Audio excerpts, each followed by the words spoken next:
Alright, hey guys, welcome back to part 2. Kinda. It turns out that you can actually go back in and out because it's actually recording the game itself and not the entire screens and all its actions. I'm still learning, but a promise is a promise, and we're going to round out part 2. Alright, let's improvise and say we're giving love to the bar, because no one likes the bar at all. Unless it's a challenge weapon, no one's going to go for the bar. Nobody likes the Browning automatic rifle, and I think it should get a little more praise, especially in heroes in general. Of course you're going to use it when you unlock it, but when you get the 1919 and the Thompson, and if you're really special, not like you're done or anything, but like if you feel you're invincible, you're going to go for the carbine. So it doesn't get a lot of love. It barely shows up in popular World War II media. I mean, this is basically right off the bat what the Marines had as automatic. So, but we're not talking about the good side of America and its guns. We're talking about the kind of bad side. So we're going to run out today's video on the Browning. I promise there'll be like 10 maxing it out, but 5. Oh, played on this map already, but. Let's go into it. So, the bar. The Thompson wasn't adequate enough, of course. The law enforcement obviously had Thompsons. So, the mobsters and gangsters at the time had to, yet again, upgrade. This time to the B.A.R, the Browning automatic rifle. The Browning automatic rifle. It was actually used during World War I. Kind of late, but it was actually used during World War I. You actually saw limited service in World War I, but at least it beat the Thompson and actually was in World War I. Actually, basically what the Thompson was supposed to be doing, but at a much slower rate, as you can see. The B.A.R without mods currently actually fires pretty slow. So, we're not here to talk about the army, we're actually here to talk about the Browning automatic rifle. They're actually used by popular mobsters during the day. Clyde Burrow was actually a fan of this gun because it was like the biggest firepower you can have in your hands at the time.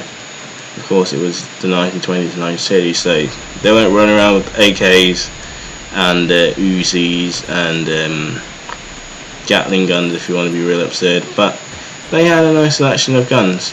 And Clyde and Bonnie Barrow, Clyde Burrow and Barney Parker. Well, I say more of Clyde Barrow, but Barney Parker also used the Browning automatic rifle. And keep in mind that Bonnie Parker wasn't exactly. I'm gonna die, but at least I defended the point. That was really funny. I had a face death. I couldn't go anywhere. But yeah, Bonnie Parker and Clyde Barrow. Alright, you pick up my gun. You'll be my Bonnie Parker for now.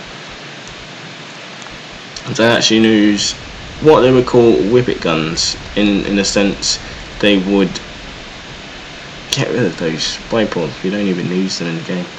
But get rid of the stock, so they were actually cut down into size, so the spread, especially for their shotguns, they were cut down so the spread could actually go further, which means that you have more effective range. Let me get some water. It's been a while since I got a little water.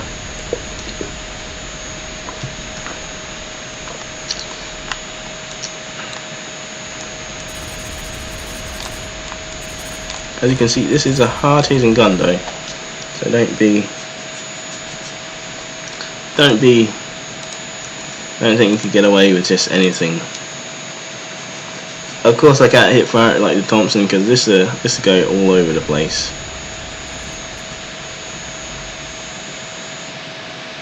But yeah, the bar. I really like the bar because I actually watched some Red Officer 2. I'm actually considering that for the series, honestly. to be featured in the series, because I mean that's a pretty good game, and it has the Pacific Theater. Not a lot of those. I won't say they're really. They're more. You see, the Western audience really fantasizes about Nazi Germany and Stalin and Italy, but they forget about Tojo and Hirohito and Prime Minister Suzuki. Yes, he's named after the car. I think Suzuki came out later, so they're probably named Prime Minister Suzuki after. The car Suzuki after Prime Minister Suzuki, so that's probably something to know. I actually watched another documentary where the Japanese actually had nuclear weapons, but due to their size, of course, and their not so industrial might, and the fact that their plants and raw material factories were being bombed every day by the Americans since they captured Iwo and the Wake Islands, meant that they weren't going to get everything they needed. So, what, he spawned right in front of me? That's, I don't know. Sometimes this game is really weird.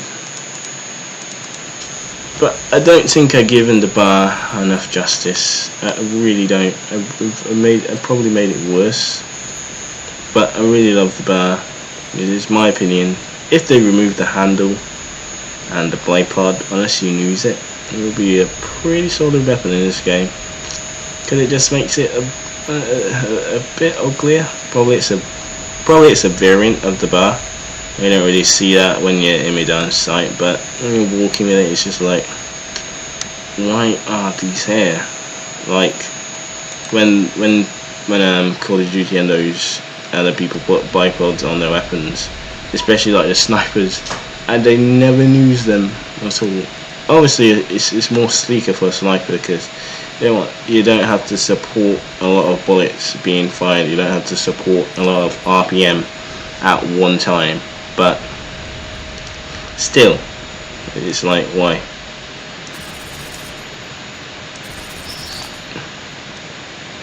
But the irony of Bonnie Parker and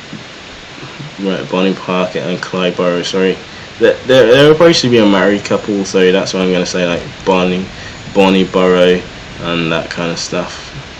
So please forgive me.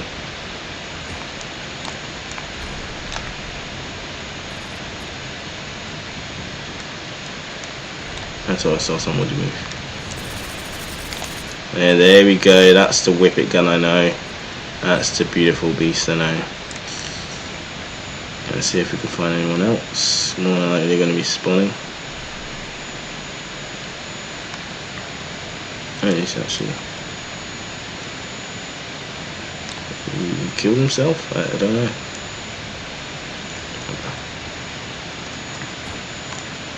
Oh, he's there. I'm actually going to reload and take that at this point, and then we'll end the video. Okay, I'm not going to end the video, but it's a great defense weapon, so it's not really a run and gun weapon, but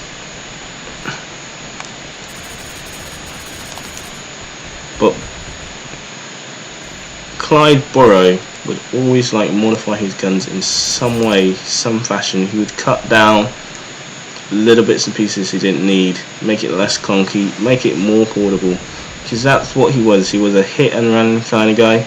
He would be like into the bank, hit and run, in that kind of fashion. So he had to make the guns more portable for himself, and Bonnie Parker was not the most... Well, she was like 4'11". She probably couldn't weigh more than 100 pounds at least. That's what they said. So, no, that's what the documentary said. Not that's what she said. Joke. But what? All right. So